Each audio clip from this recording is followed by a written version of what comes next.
Allez, bonjour les amis. Nouvelle vidéo, en fait un tuto sur le nouveau GPS 735. Beaucoup de gens me demandent en fait une vidéo pour faire une explication, pour faire les différentes options, différentes possibilités avec ce nouveau GPS. Allez, on voit ça tout de suite ça.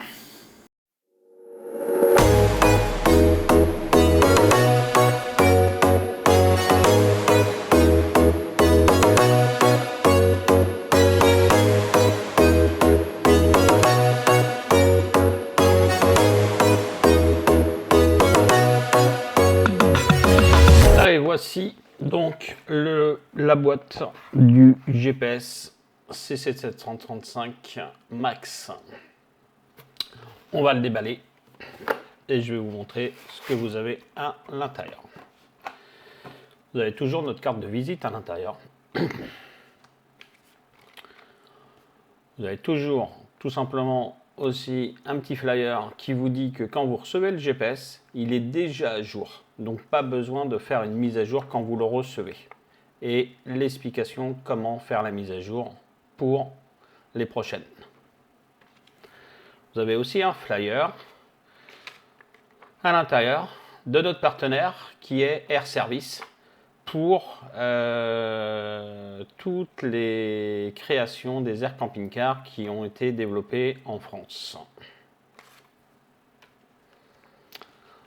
Alors, voici notre GPS CC 735 Max. La différence qu'il y a en fait avec le 735 qui était auparavant, c'est les capacités. En fait, le 735 normal, on était en 256 MB en mémoire et 8 en stockage.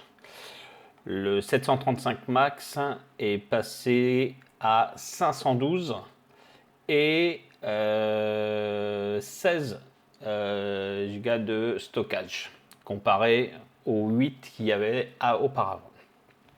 Les changements sont aussi sur les connectiques.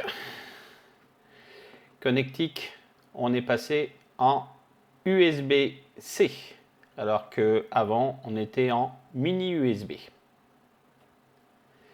Vous avez à l'arrière l'accroche pour fixer la ventouse que je vais vous montrer.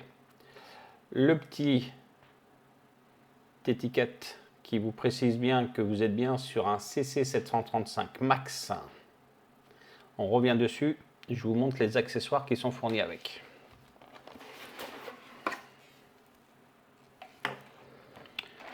Alors, on a tout simplement la prise d'alimentation, prise allume-cigare, qui est en USB-C. On a sa ventouse.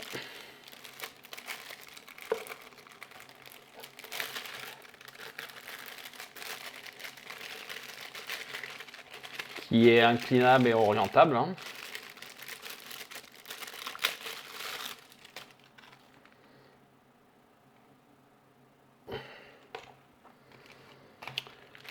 On a un chargeur qui est fourni d'office maintenant pour l'alimentation si vous voulez le recharger à la maison sur une prise secteur. Et le câble USB pour le brancher sur l'ordinateur quand vous avez besoin de faire des mises à jour avec la connectique USB-C. Voilà. Alors,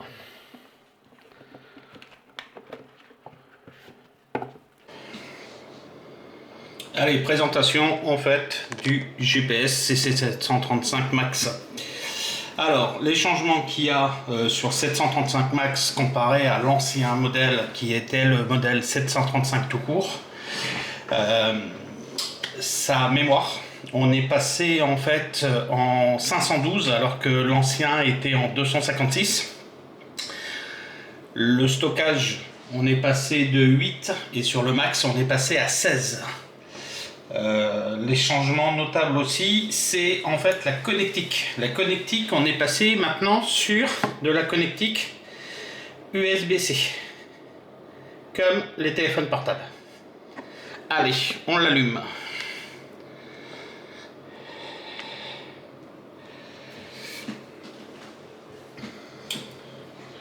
Donc on va arriver sur la nouvelle interface aussi. Voilà.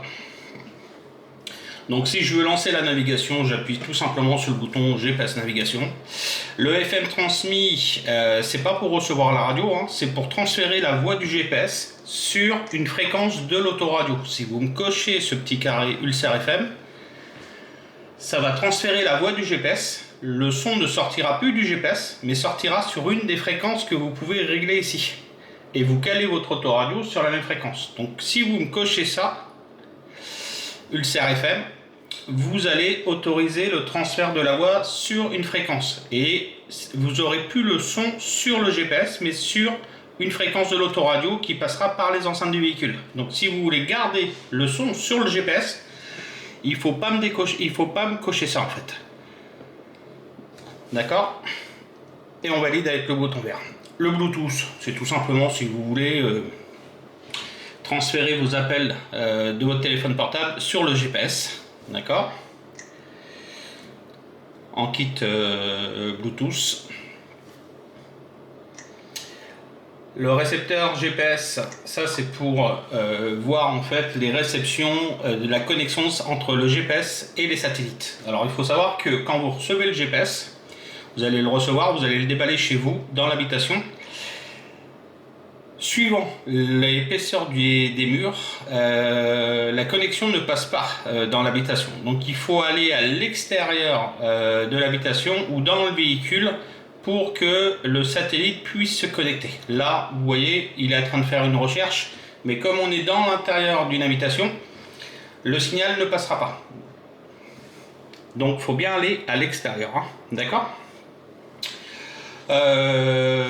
Les outils, c'est quelques petites infos, calculatrices et tout ça, que si vous avez besoin. On a les paramètres, donc ça, pour régler en fait le volume, la luminosité, les langues, la date et l'heure, calibrage de l'écran si vous avez besoin, le bouton USB. Alors ça c'est impératif aussi, parce que j'ai des gens qui m'appellent pour me dire que quand ils branchent sur l'ordinateur ne reconnaît pas le GPS. Il faut impérativement, comme vous le voyez, que le carré Mastorage soit coché. Mastorage, c'est en fait c'est pour qu'il se connecte comme un disque dur externe que vous branchez sur votre ordinateur. Si vous me le mettez en MS Active ici, c'est du stockage interne et l'ordinateur ne reconnaîtra pas le GPS. Et quand vous allez télécharger pour faire les futures mises à jour le logiciel du Camper Express qui est mis à disposition sur votre site internet, il ne va pas le reconnaître.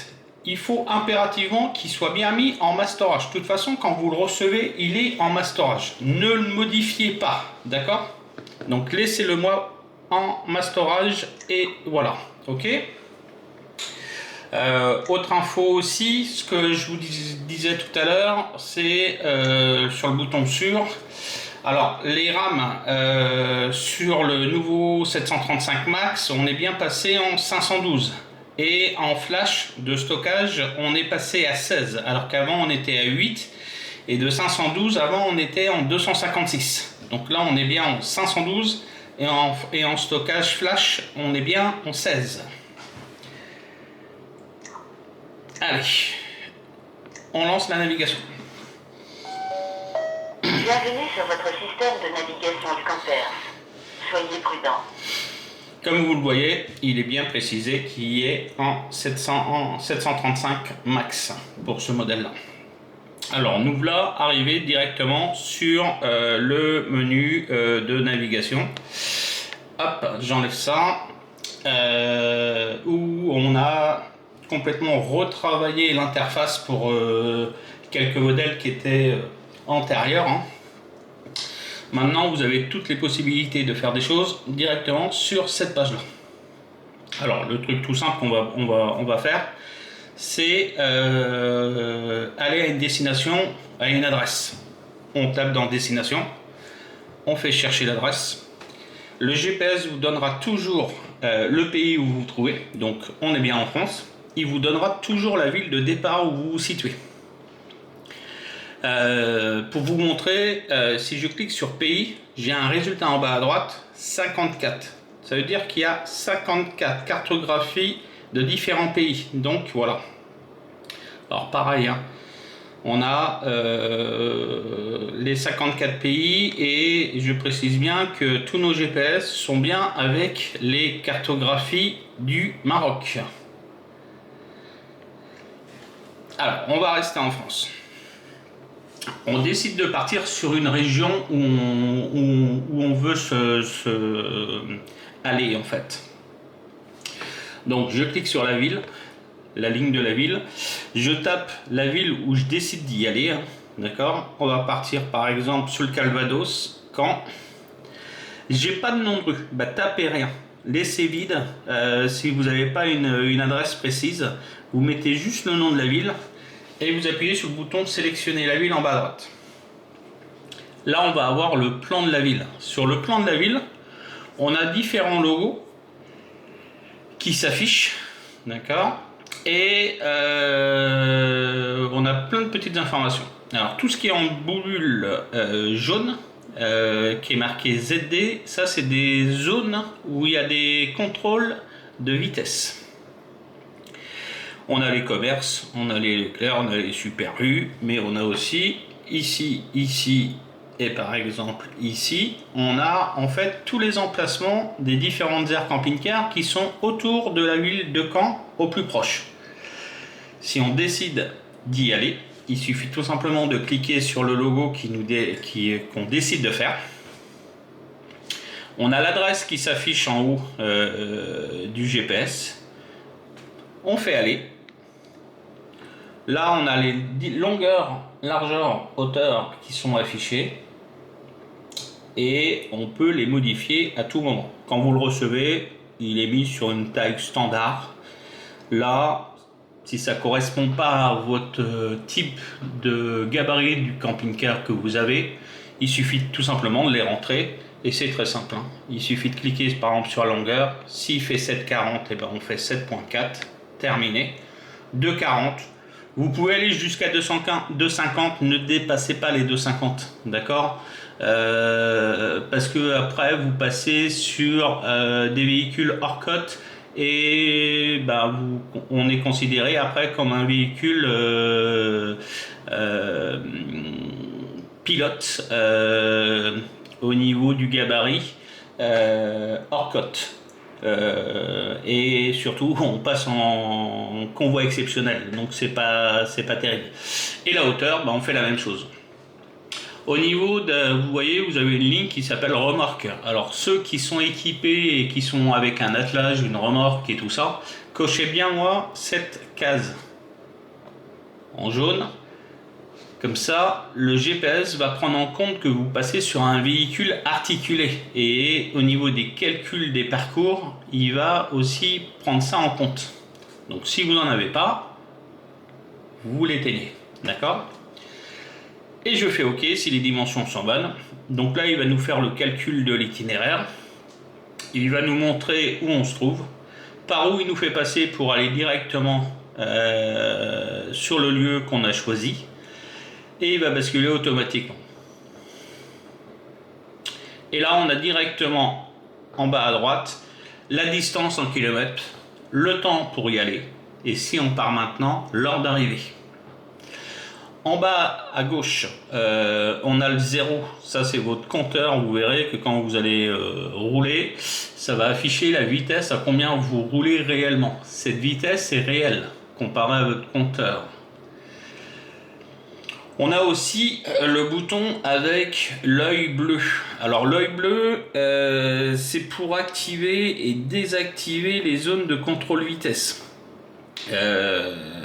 Type radar et tout ça. Alors on a mis ça en place parce que dans certains pays ce n'est pas autorisé. Donc, si vous arrivez sur un pays, il vous faut cliquer dessus.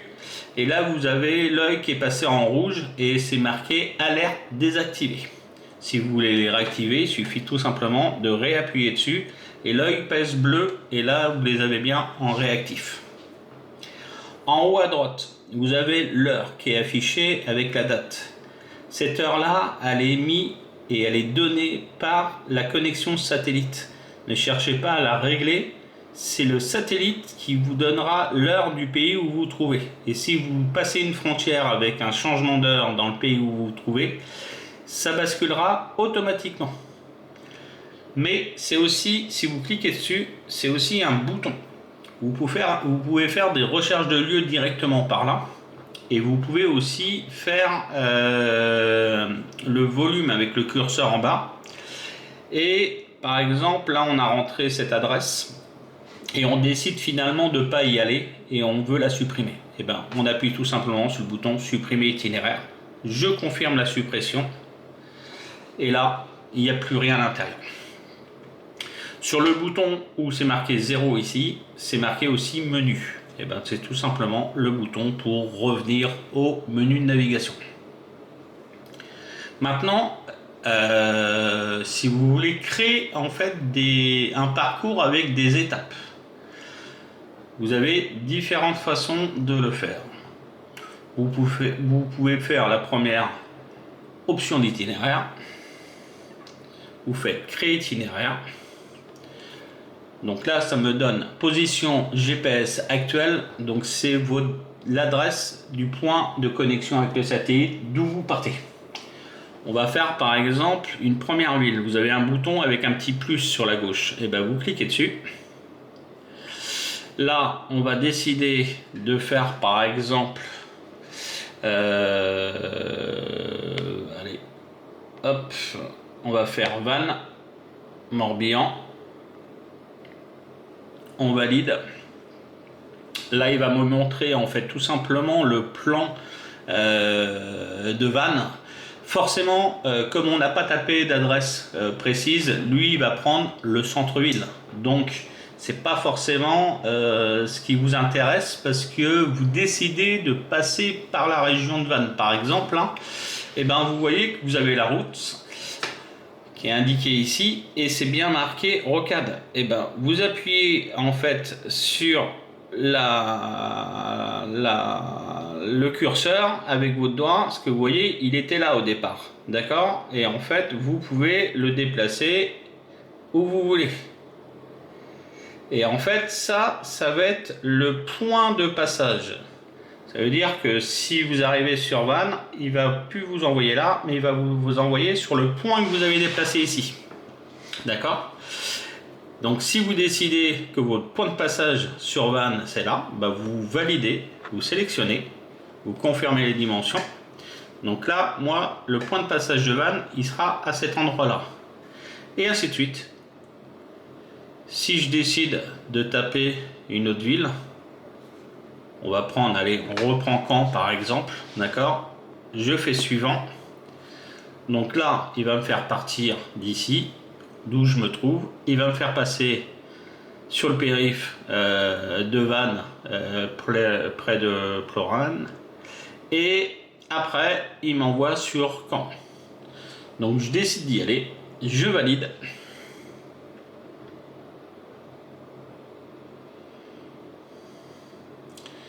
Et là, il va nous montrer tout simplement le parcours.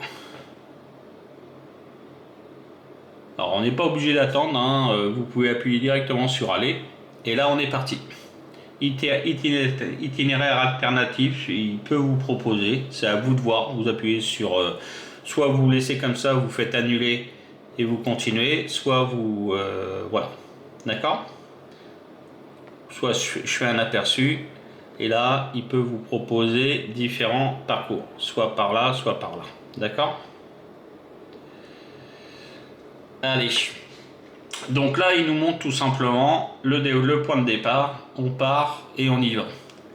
Pour X raisons, vous décidez finalement de ne plus aller au premier point de passage qui était aux abords de Vannes. Là. Vous voulez le supprimer. vous voyez qu'en fait vous avez un cumul de kilomètres qui est indiqué entre la première adresse et la deuxième. Ça c'est le cumul. D'accord. Par contre, le temps de la truc, c'est pour arriver à la première étape. Vous voyez que vous avez un curseur jaune ici.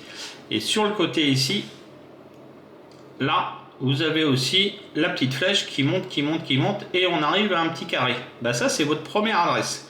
Si vous voulez la supprimer, cette adresse-là, il suffit tout simplement d'appuyer sur la date et l'heure en haut à droite. Et là, vous avez le bouton supprimer étape.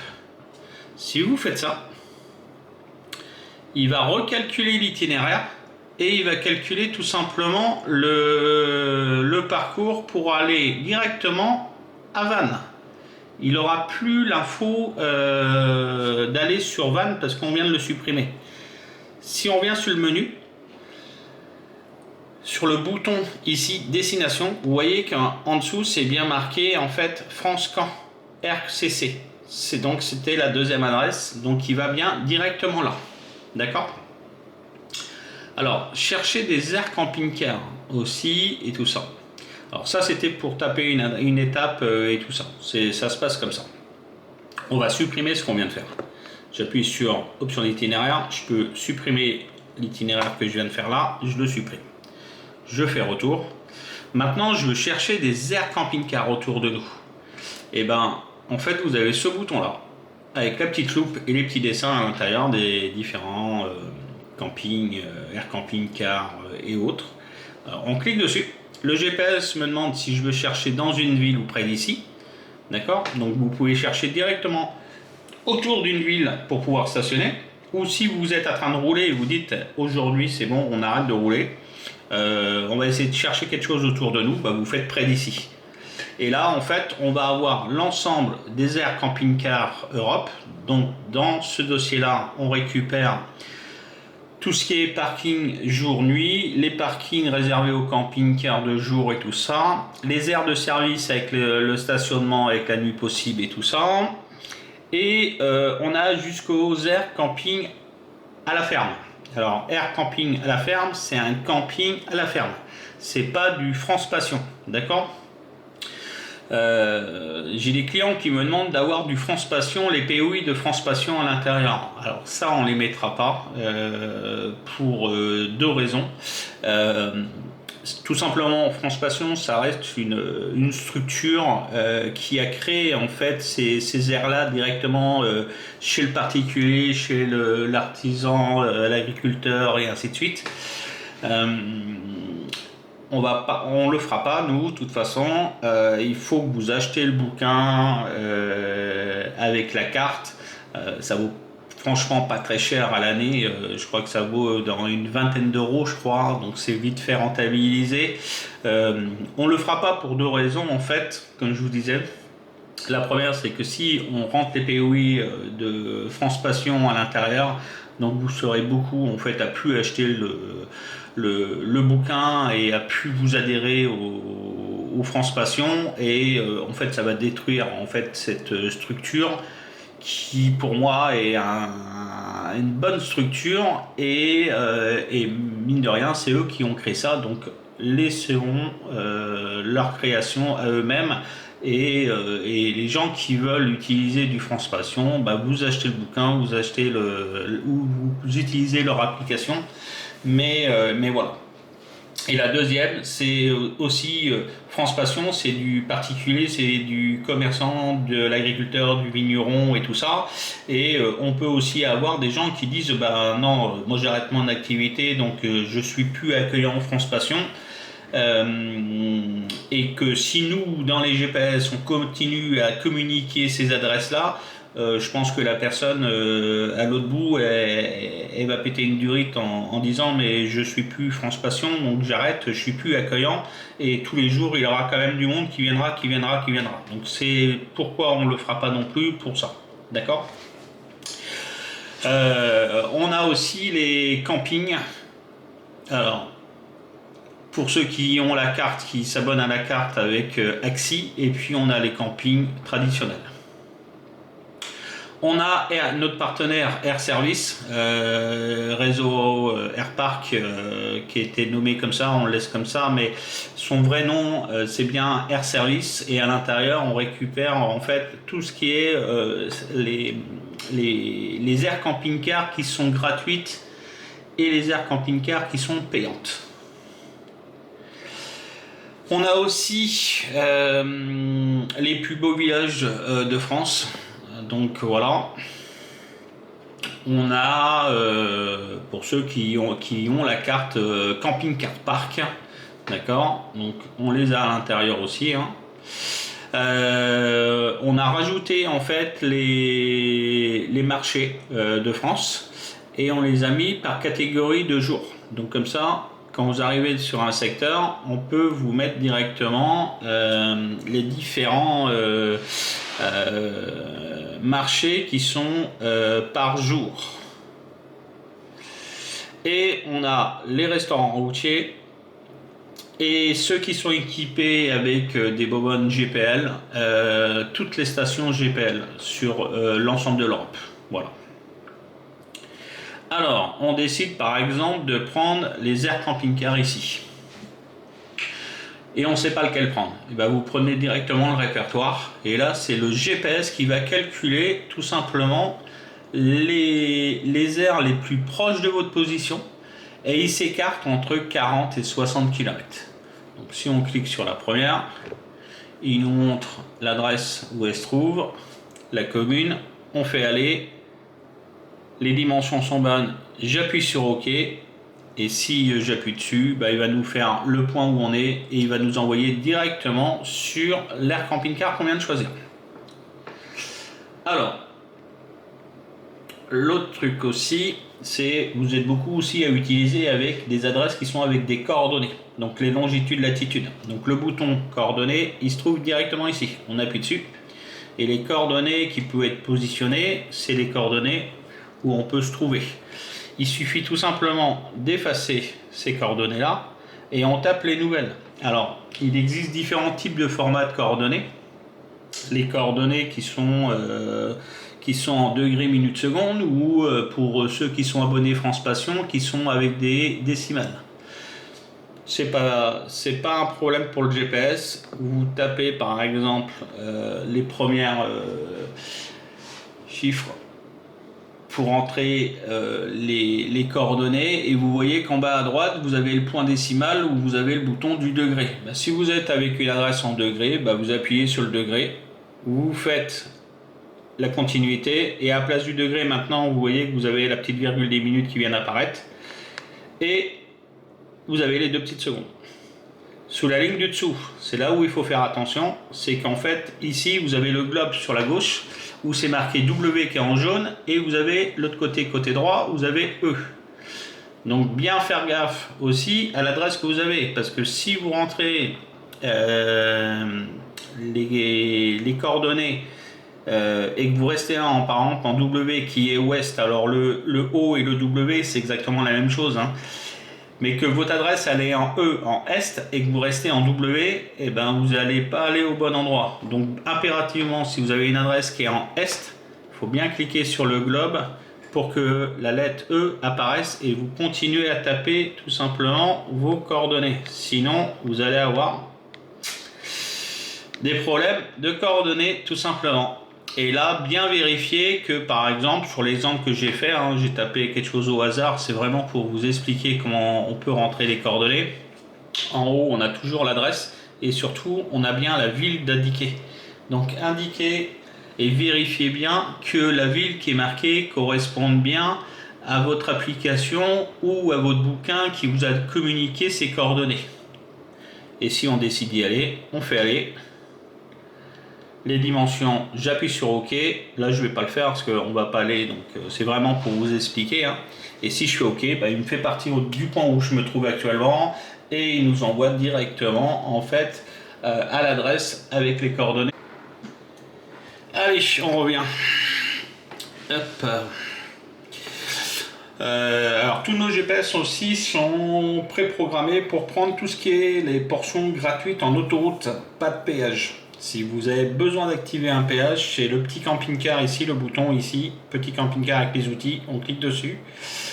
Donc là, on est bien précisé camping-car, mode de calcul facile, on considère que, et on conseille de le laisser en mode facile. Autoroute gratuite, il est bien allumé ici, donc voilà. Et par contre, vous voyez que route à péage, il n'est pas allumé. Donc ça veut dire que comme il est configuré là, il vous envoyera jamais sur une barrière de péage. Sauf si vous l'autorisez en cliquant dessus et vous allumez le curseur. Là, ça veut dire que vous autorisez tous les péages. Alors, hop, on va l'éteindre. Parce que majoritairement, vous êtes beaucoup à ne pas prendre les péages. Donc, il est configuré de cette façon-là quand vous le recevez. Un autre truc aussi. Où quelques personnes font des erreurs aussi sur une manip. On décide par exemple d'aller sur, on va refaire cette manip, on va prendre cette adresse là qu'on avait tapé tout à l'heure, je le valide.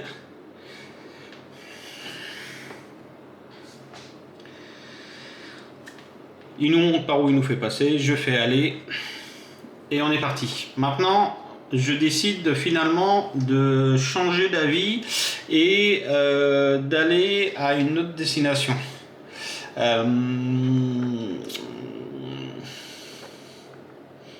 Allez, on prend Brest. Je sélectionne la ville, il me montre où ça se trouve, je fais suivant, et là le GPS il vous demande une confirmation parce que vous avez rentré une première adresse et là vous lui rentrez une deuxième adresse. Donc en fait vous avez 3 boutons.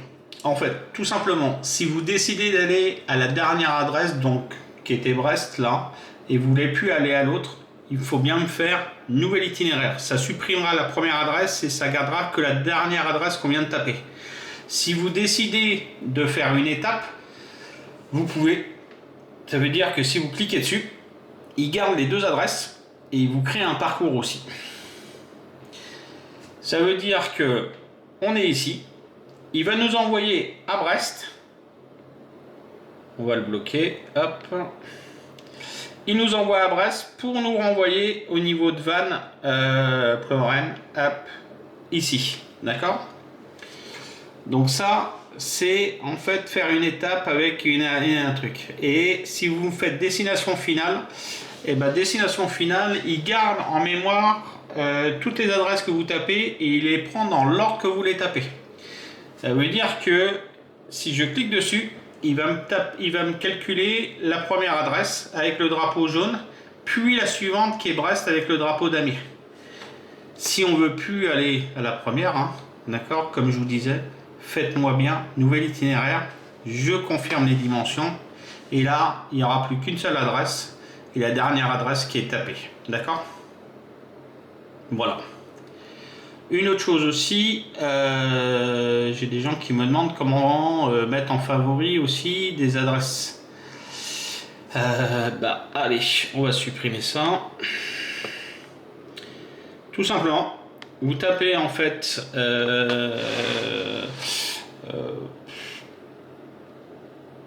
allez, je valide ça, je prends vraiment.